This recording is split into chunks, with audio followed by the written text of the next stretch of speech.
जय भीम साथियों, आपका स्वागत है जय भीम ऑडियो बुक लाइब्रेरी में। आज हम सुन रहे हैं बाबा साहेब अम्बेडकर की ऐतिहासिक किताब the problem of the rupee का अध्याय 5 स्वर्ण विनिमय मानक का प्रयोग। साथियों, जब हम रुपए के इतिहास की बात करते हैं तो यह सिर्फ पैसों का इतिहास नहीं है। यह है आर्थिक गुलामी की कहानी। यह है ब्रिटिश साम्राज्यवाद के उन हथियारों में से एक जिसने भारत की जनता की मेहनत, खून और पसीने को निचोड़कर इंग्लैंड के खजाने में भर दिया। डॉक्टर अंबेडकर इस अध्याय में हमें बताते हैं कि कैसे भारत में असली गोल्ड स्टैंडर्ड लागू नहीं किया गया, बल्कि एक गोल्ड एक्सचेंज स्टैंडर्ड नामक नकली व्यवस्था थोपी गई। इसका सीधा मतलब यह था कि भारत के रुपए की कीमत अब सोने से तय नहीं होती थी, बल्कि अंग्रेजी पाउंड से तय होती थी। यानी रुपया सोने का नहीं बल्कि ब्रिटिश साम्राज्य की मर्जी का गुलाम बना दिया गया। 19वीं सदी की विश्व आर्थिक पृष्ठभूमि। आइए अब समय की सैर करते हैं। 19वीं सदी में पूरी दुनिया की अर्थव्यवस्था एक अजीब मोड़ पर खड़ी थी। यूरोप के देश, खासकर इंग्लैंड, फ्रांस और जर्मनी, गोल्ड स्टैंडर्ड अपनाने लगे थे। यानी उनकी मुद्रा सीधे सोने पर आधारित थी। एक निश्चित मात्रा का सोना सरकार के पास जमा होता और उसी हिसाब से नोट छपते या सिक्के ढलते। अमेरिका में भी बहस चल रही थी कि मुद्रा सोने पर आधारित हो या चांदी पर। 1873 में अमेरिका ने चांदी को हटाकर गोल्ड स्टैंडर्ड अपना लिया। इस दौर को इतिहासकार द एज ऑफ गोल्ड कहते हैं। सोना स्थिर था, अंतर्राष्ट्रीय व्यापार में स्वीकार्य था और इससे विदेशी लेनदेन आसान होता था। भारत की स्थिति। भारत, जिसे उस समय ब्रिटिश साम्राज्य का नगीना कहा जाता था, यहाँ हालात बिल्कुल उल्टे थे। यहाँ चांदी, सिल्वर स्टैंडर्ड चलता था। रुपया पूरी तरह से चांदी पर आधारित था। लेकिन 1873 से दुनिया भर में चांदी की कीमतें गिरने लगीं, क्योंकि अमेरिका और यूरोप ने चांदी को छोड़कर सोना अपनाना शुरू कर दिया। नतीजा यह हुआ कि भारत का रुपया लगातार गिरने लगा। जहां पहले एक रुपया लगभग 2 शिलिंग के बराबर था, वहीं धीरे धीरे वह घटकर 1 शिलिंग से भी कम हो गया। इसका असर सीधा किसानों, मजदूरों और व्यापारियों पर पड़ा। किसानों को उनके अनाज और कपास के बदले पहले की तुलना में बहुत कम दाम मिलने लगे। मजदूरों की मजदूरी का मूल्य गिर गया। व्यापारी विदेशी बाजार में नुकसान उठाने लगे। ब्रिटिश हुकूमत की दुविधा। अब अंग्रेजों के सामने समस्या यह थी कि भारत को सोने की तरफ कैसे ले जाया जाए। लेकिन वे भारत में असली गोल्ड स्टैंडर्ड लाने से हिचकिचा रहे थे, क्योंकि 1. भारत में सोने का भंडार बहुत कम था। 2. भारत के लोगों की जेब में चांदी का रुपया ही चलता था। 3. सोने का सिक्का चलाने का मतलब होता जनता की सुविधा और स्वतंत्रता, और यह अंग्रेज नहीं चाहते थे। इसलिए उन्होंने एक चाल चली। उन्होंने असली गोल्ड स्टैंडर्ड नहीं, बल्कि एक गोल्ड एक्सचेंज स्टैंडर्ड लागू किया। यानी भारत का रुपया सीधे सोने से नहीं जुड़ा, बल्कि ब्रिटिश पाउंड से जुड़ गया। इसका मतलब साफ था, भारत की अर्थव्यवस्था अब सोने से नहीं, बल्कि लंदन के बैंक ऑफ इंग्लैंड से बंधक बन गई। साथियों, अभी हमने देखा कि 19वीं सदी की दुनिया में सोना और चांदी किस तरह का महत्व रखते थे और भारत की चांदी आधारित रुपए की व्यवस्था कैसे संकट में आ गई। अगले भाग में हम विस्तार से देखेंगे कि 1873 से 1900 तक रुपए की गिरावट ने आम जनता को कैसे तबाह किया और किस तरह यह भारत की आर्थिक गुलामी की पहली सीढ़ी बनी। जय भीम साथियों, भाग 1 में हमने देखा कि 19वीं सदी में पूरी दुनिया गोल्ड स्टैंडर्ड की तरफ जा रही थी और भारत अब भी सिल्वर स्टैंडर्ड पर अटका था। अब हम आगे देखते हैं कि रुपए की गिरावट ने भारत की जनता पर कैसा असर डाला। रुपए की गिरावट कारण। 1873 में अमेरिका और यूरोप ने चांदी को छोड़कर सोना अपनाना शुरू किया। अमेरिका ने कॉनेज एक्ट ऑफ 1873 पास किया, जिसे द क्राइम ऑफ 1873 इंच भी कहा जाता है। इसके बाद अंतर्राष्ट्रीय बाजार में चांदी की मांग घट गई और उसकी कीमत लगातार गिरने लगी। भारत, जो पूरी तरह से चांदी आधारित रुपया इस्तेमाल करता था, सबसे ज्यादा प्रभावित हुआ। पहले जहां 1 रुपया 2 शिलिंग लगभग के बराबर था, वहीं 1890 के दशक तक 1 रुपया 1 शिलिंग से भी कम हो गया। यानी रुपया आधे से भी कम मूल्य का हो गया। किसानों पर असर। रुपए की गिरावट का सबसे बड़ा बोझ किसानों ने उठाया। एक, निर्यात की मार। कपास, अनाज, जूट, चाय, ये सब उत्पाद भारत से इंग्लैंड निर्यात होते थे। पहले जो कपास का गट्ठा 10 रुपए में बिकता था, उसके बदले इंग्लैंड में 20 शिलिंग मिलते थे। लेकिन रुपए की कीमत गिरने के बाद वही गट्ठा बेचने पर सिर्फ 10-12 शिलिंग मिलते। नतीजा, किसान को पहले जितना दाम मिलता था, उसका आधा भी नहीं मिलता। 2, कर्ज का जाल। किसान महाजनों से कर्ज लेता था। रुपए की कीमत गिरने से उसकी आमदनी घटी, लेकिन कर्ज वही रहा। महाजन और जमींदार इस मौके का फायदा उठाकर किसानों की जमीन हड़पने लगे। मजदूरों पर असर। मजदूरों की स्थिति भी खराब हुई। उनकी मजदूरी रुपए में तय थी, लेकिन रुपए की क्रय शक्ति लगातार गिर रही थी। उदाहरण, एक मजदूर को 5 रुपए महीना मिलता था। पहले वह 5 रुपए में 20 किलो गेहूं खरीद लेता था, लेकिन रुपए की कीमत गिरने से अब उसे उन्हीं 5 रुपयों में सिर्फ 12-13 किलो गेहूं मिलता। मतलब, मजदूर की मजदूरी आधी रह गई। व्यापारियों पर असर। छोटे व्यापारी, जो विदेशी सामान आयात करते थे, सीधे संकट में आ गए। उन्हें इंग्लैंड से माल पाउंड में खरीदना पड़ता था, लेकिन भारत में बिक्री रुपए में करनी होती थी। जैसे जैसे रुपया गिरा, उनके लिए पाउंड खरीदना और महंगा हो गया।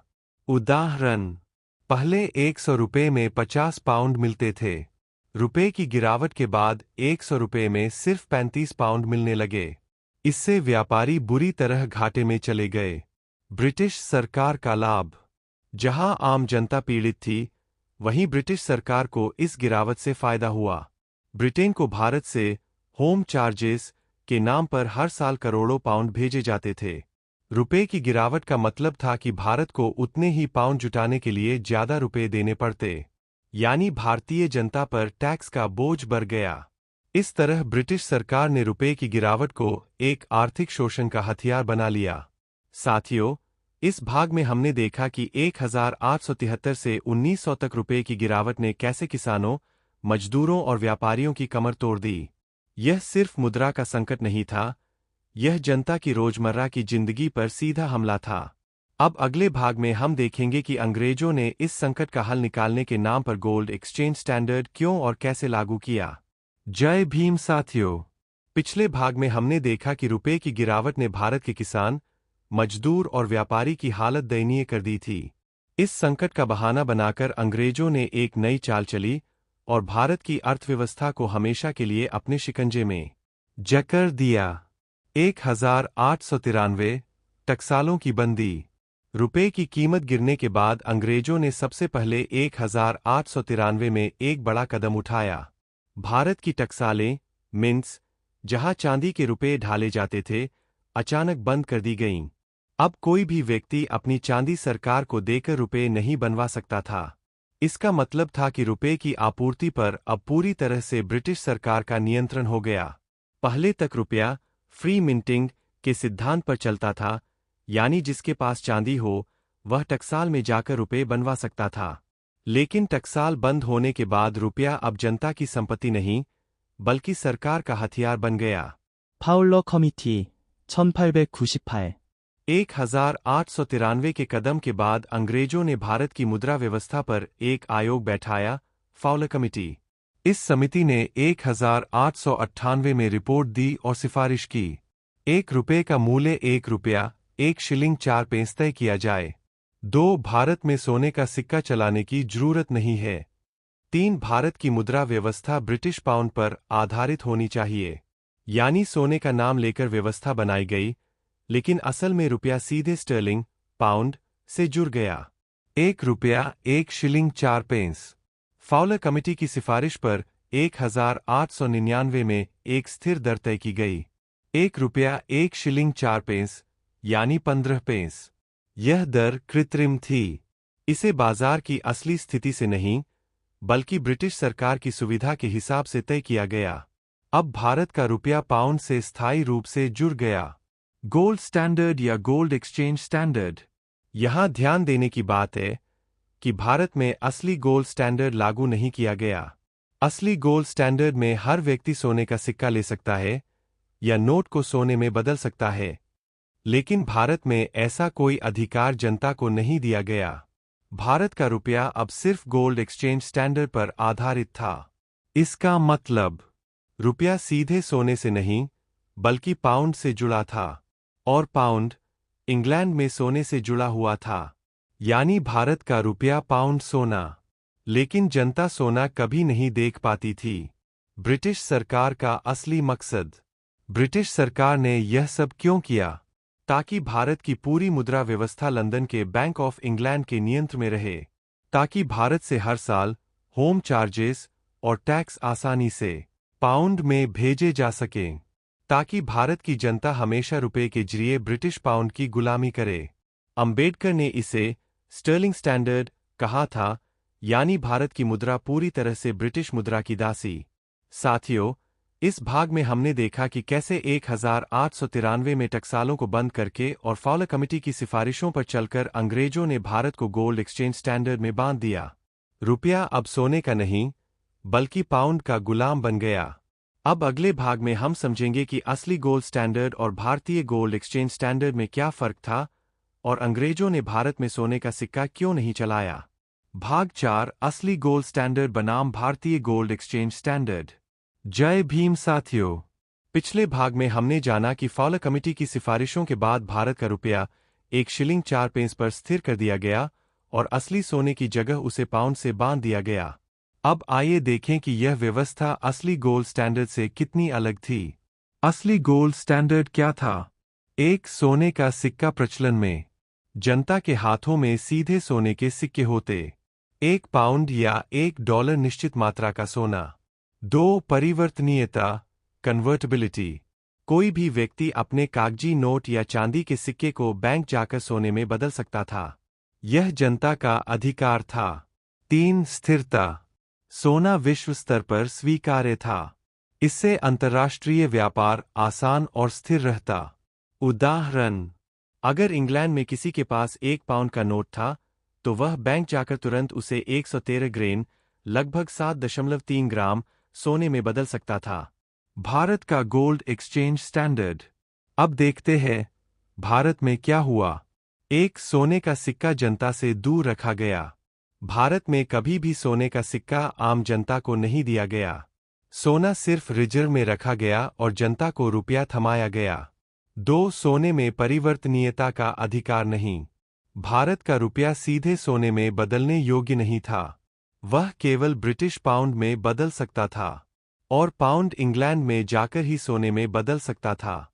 यानी भारत के लोग सोना देखने के लिए भी लंदन जाए तब ही संभव था। 3 पूरा नियंत्रण लंदन के हाथ में। भारत का रुपया पाउंड से जुड़ा था। पाउंड की कीमत और सोने का रिश्ता इंग्लैंड तय करता था। यानी भारत की पूरी मुद्रा व्यवस्था का रिमोट कंट्रोल लंदन में था। फर्क एक नज़र में। पहलू असली गोल्ड स्टैंडर्ड, भारतीय गोल्ड एक्सचेंज स्टैंडर्ड। सिक्के सोने के सिक्के, जनता के पास केवल चांदी और कागज के नोट। परिवर्तनीयता, नोट सीधे सोने में बदल सकते थे, नोट केवल पाउंड में बदल सकते थे। नियंत्रण, घरेलू जनता का अधिकार, इंग्लैंड का पूर्ण नियंत्रण। स्थिरता, स्थिर और न्यायसंगत, कृत्रिम और शोषणकारी। अंग्रेजों की चाल। अब सवाल उठता है कि अंग्रेजों ने भारत में असली गोल्ड स्टैंडर्ड क्यों नहीं लागू किया। 1 अगर सोने का सिक्का भारत में चलता तो जनता के हाथों में एक स्थिर और स्वतंत्र मुद्रा होती। 2 इससे ब्रिटिश सरकार भारत से आसानी से मुनाफा नहीं कमा पाती। 3 सोने का सिक्का चलाने से भारत की अर्थव्यवस्था मजबूत हो सकती थी और यह अंग्रेजों के हितों के खिलाफ था। इसलिए अंग्रेजों ने एक नकली व्यवस्था थोपी जिसे सुनने में तो गोल्ड स्टैंडर्ड कहा गया, लेकिन असल में वह स्टर्लिंग स्टैंडर्ड यानी पाउंड गुलामी थी। साथियों, इस भाग में हमने स्पष्ट देखा कि भारत में लागू गोल्ड एक्सचेंज स्टैंडर्ड असली गोल्ड स्टैंडर्ड से कितना अलग था। असली व्यवस्था में जनता को सोने का अधिकार था, लेकिन भारत में यह अधिकार छीन लिया गया। यहाँ रुपया सिर्फ पाउंड की दासी बनकर रह गया। अब अगले भाग में हम जानेंगे कि इस नकली व्यवस्था के आर्थिक और सामाजिक परिणाम क्या हुए और भारत की जनता पर इसका सीधा क्या असर पड़ा। भाग 5, गोल्ड एक्सचेंज स्टैंडर्ड के परिणाम। जय भीम साथियों, पिछले भाग में हमने समझा कि भारत का गोल्ड एक्सचेंज स्टैंडर्ड असली गोल्ड स्टैंडर्ड नहीं था, बल्कि सिर्फ पाउंड पर आधारित एक गुलामी की व्यवस्था थी। अब हम इसके परिणामों को विस्तार से देखते हैं। 1. किसानों पर असर। किसानों की आमदनी रुपए में होती थी, लेकिन विदेश व्यापार और कर संग्रह पाउंड में होता था। रुपए की कृत्रिम स्थिरता ने किसानों पर भारी कर बोझ डाल दिया। उदाहरण, अगर पहले किसान 100 रुपए का माल बेचकर कर्ज चुका सकता था, तो अब वही कर्ज चुकाने के लिए उसे 120-130 रुपए की आमदनी करनी पड़ती। इससे किसान हमेशा कर्ज के चक्र में फंसा रहा।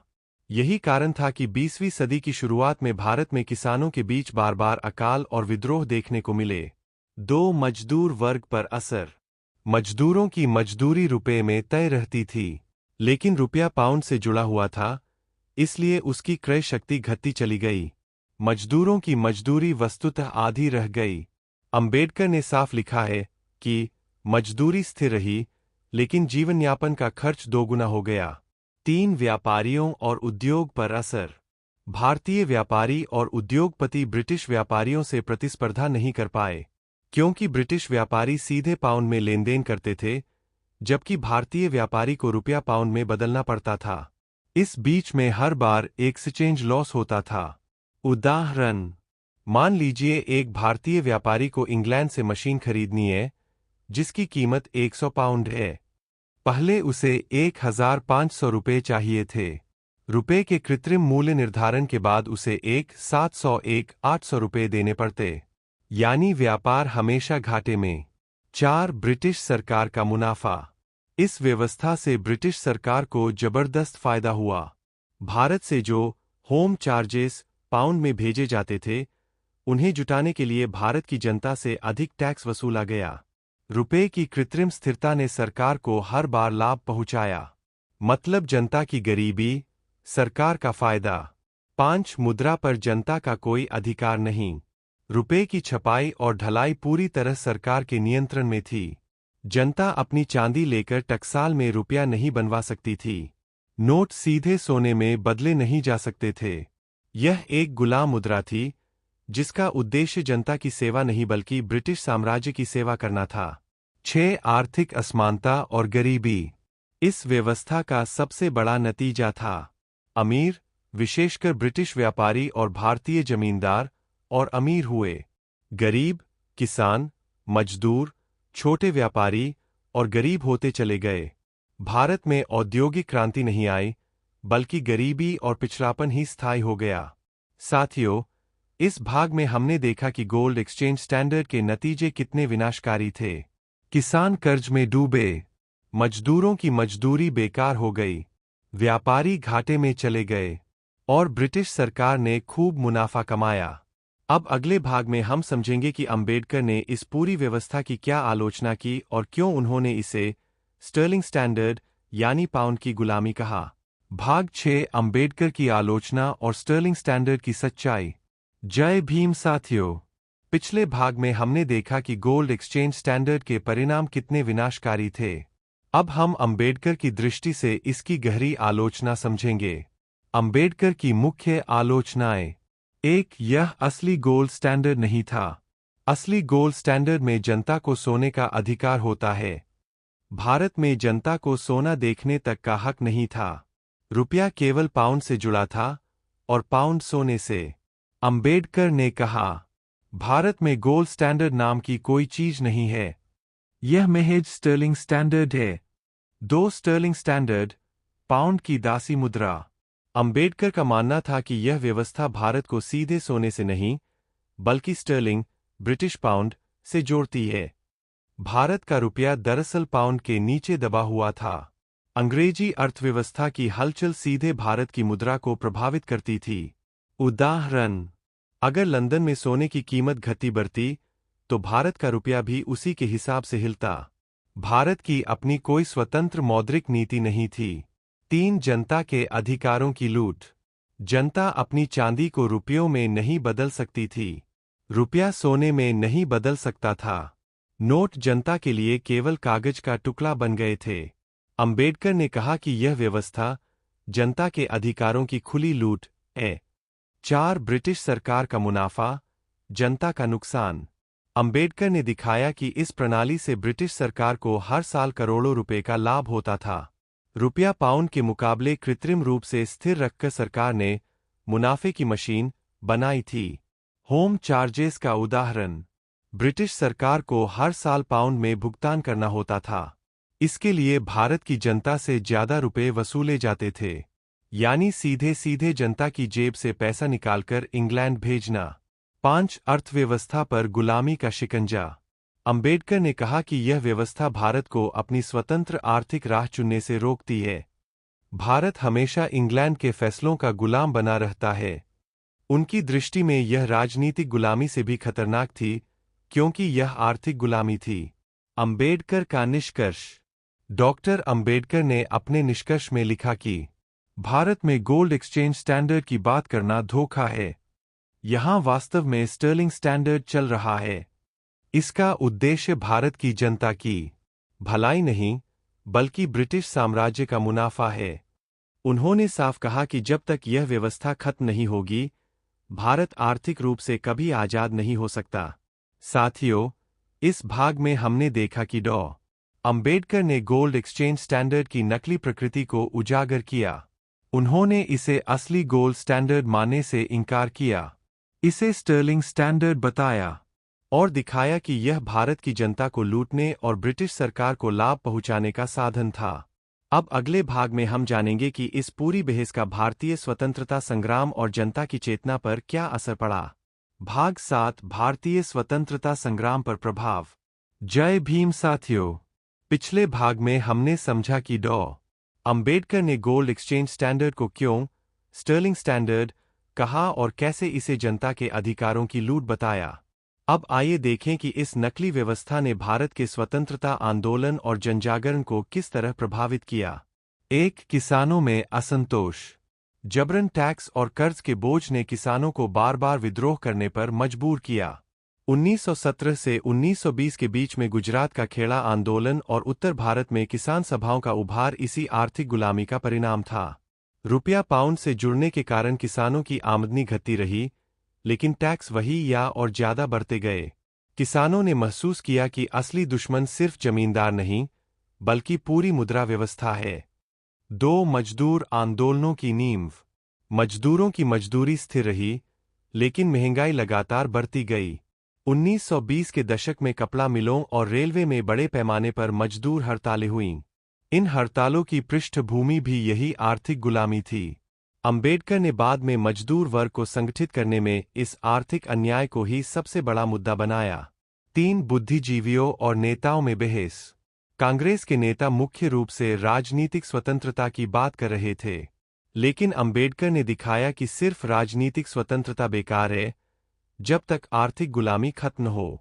उन्होंने मुद्रा व्यवस्था की आलोचना करके स्वतंत्रता आंदोलन को नया आयाम दिया, आर्थिक न्याय का।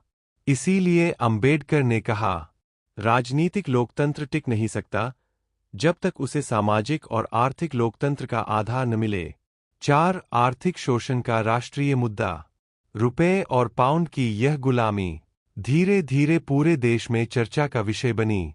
अखबारों, पत्रिकाओं और जनसभाओं में लोग सवाल पूछने लगे, भारत की दौलत कहाँ जा रही है? हमारे पास सोना क्यों नहीं है? रुपया हमेशा कमजोर क्यों है? इस बहस ने स्वतंत्रता आंदोलन को और व्यापक बना दिया। 5. स्वतंत्रता आंदोलन की दिशा पर असर। किसानों और मजदूरों का असंतोष, जो पहले स्थानीय विद्रोह था, अब राष्ट्रीय आंदोलन का हिस्सा बन गया।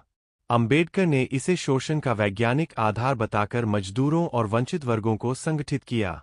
इससे स्वतंत्रता आंदोलन में सिर्फ राजनीतिक नहीं, बल्कि आर्थिक सवाल भी केंद्र में आए। साथियों, इस भाग में हमने देखा कि गोल्ड एक्सचेंज स्टैंडर्ड सिर्फ आर्थिक मुद्दा नहीं रहा, बल्कि इसने स्वतंत्रता आंदोलन की दिशा तय की। किसानों में विद्रोह भड़के, मजदूर वर्ग ने हड़तालें कीं, और बुद्धिजीवियों ने आर्थिक न्याय को आजादी का आधार बनाया। अब अगले भाग में हम जानेंगे कि डॉ. अंबेडकर ने इस पूरी बहस से कौन से वैकल्पिक समाधान सुझाए और भारतीय अर्थव्यवस्था के लिए उनकी दूरदर्शी सोच क्या थी। भाग 8, अंबेडकर के वैकल्पिक समाधान और दूरदृष्टि। जय भीम साथियों, पिछले भाग में हमने देखा कि कैसे गोल्ड एक्सचेंज स्टैंडर्ड ने स्वतंत्रता आंदोलन को प्रभावित किया और जनता में असंतोष फैलाया। अब आइए देखें कि डॉ. अंबेडकर ने इस स्थिति का समाधान क्या बताया। अंबेडकर के समाधान। एक स्वतंत्र मौद्रिक नीति। अंबेडकर का मानना था कि भारत की मुद्रा को पाउंड या किसी विदेशी मानक से नहीं जोड़ा जाना चाहिए। भारत को अपनी परिस्थितियों और व्यापार के अनुसार स्वतंत्र मौद्रिक नीति अपनानी चाहिए। इसका मतलब था कि रुपया पूरी तरह भारतीय जनता और भारतीय अर्थव्यवस्था के हित में नियंत्रित हो। 2. सोने पर निर्भरता का अंत। अंबेडकर ने कहा कि भारत जैसे गरीब देश के लिए सोने पर आधारित मुद्रा प्रणाली नुकसानदेह है। सोना सीमित और महंगा धातु है, जिसे जमा करके बैठना अर्थव्यवस्था की तरलता को खत्म करता है। उन्होंने सुझाव दिया कि कागजी मुद्रा और बैंकिंग व्यवस्था को मजबूत किया जाए। उन्होंने लिखा कि सोना मृत पूंजी की तरह है, जो अर्थव्यवस्था में बहाव रोकता है। 3. रुपये का सीधा मूल्य निर्धारण। अंबेडकर ने कहा कि रुपया पाउंड पर आधारित न होकर स्वतंत्र रूप से अपनी क्रय शक्ति पर आधारित होना चाहिए। उन्होंने मुद्रा को जनता की जरूरतों से जोड़ने का विचार रखा। मतलब, रुपया केवल एक धातु या विदेशी मुद्रा पर नहीं, बल्कि भारतीय बाजार और उत्पादन पर आधारित हो। 4. मुद्रा पर जनता का अधिकार। अंबेडकर का मानना था कि जनता को मुद्रा पर सीधा अधिकार मिलना चाहिए। रुपया छपाना या नोट जारी करना सिर्फ सरकार का अधिकार न होकर जनता की आवश्यकताओं के अनुसार होना चाहिए। इस तरह की पारदर्शी व्यवस्था जनता में विश्वास पैदा करती है। 5. आर्थिक न्याय को प्राथमिकता। अंबेडकर का सबसे बड़ा सिद्धांत था आर्थिक न्याय। उनका मानना था कि मुद्रा व्यवस्था तभी सफल होगी जब वह सबसे गरीब व्यक्ति के जीवन स्तर को बेहतर बनाए। सिर्फ व्यापारियों और सरकार के मुनाफे के लिए मुद्रा बनाना असली उद्देश्य नहीं होना चाहिए। उन्होंने लिखा, एक राष्ट्र की मुद्रा तभी महान है जब वह उसके सबसे गरीब नागरिक को राहत देती है। अंबेडकर की दूरदृष्टि। डॉक्टर अंबेडकर का दृष्टिकोण सिर्फ तत्कालीन स्थिति तक सीमित नहीं था। उन्होंने आधुनिक फिएट करेंसी सिस्टम की पूर्वकल्पना की। उन्होंने बैंकिंग और रिजर्व बैंक जैसी संस्थाओं की स्थापना की आवश्यकता जताई। आगे चलकर यही विचार भारतीय रिजर्व बैंक (आरबीआई) की नींव बने। 1935 में जब आरबीआई बना, तो उसकी आधारशिला अंबेडकर के विचारों से ही तैयार हुई थी। साथियों, इस भाग में हमने देखा कि डॉ. अंबेडकर ने न केवल गोल्ड एक्सचेंज स्टैंडर्ड की गुलामी को उजागर किया, बल्कि उसके ठोस समाधान भी दिए। स्वतंत्र मौद्रिक नीति, सोने पर निर्भरता का अंत, रुपये का सीधा मूल्य निर्धारण और मुद्रा पर जनता का अधिकार। इन सबने मिलकर भारत की भावी आर्थिक व्यवस्था की नींव रखी। अब अगले और अंतिम भाग में हम देखेंगे कि डॉक्टर अंबेडकर की इन बातों का भारत की आज़ादी के बाद की अर्थव्यवस्था पर क्या असर पड़ा। भाग 9, आज़ादी के बाद का असर और निष्कर्ष। जय भीम साथियों। पिछले भाग में हमने जाना कि अंबेडकर ने वैकल्पिक समाधान दिए: स्वतंत्र मौद्रिक नीति, सोने पर निर्भरता का अंत और रुपये पर जनता का अधिकार। अब देखते हैं कि इन विचारों का आज़ादी के बाद भारत की आर्थिक यात्रा पर क्या प्रभाव पड़ा। 1. रिजर्व बैंक और अंबेडकर का योगदान। 1935 में जब भारतीय रिजर्व बैंक (आरबीआई) की स्थापना हुई, तो उसकी नींव अंबेडकर की पुस्तक the problem of the rupee की सिफारिशों पर आधारित थी।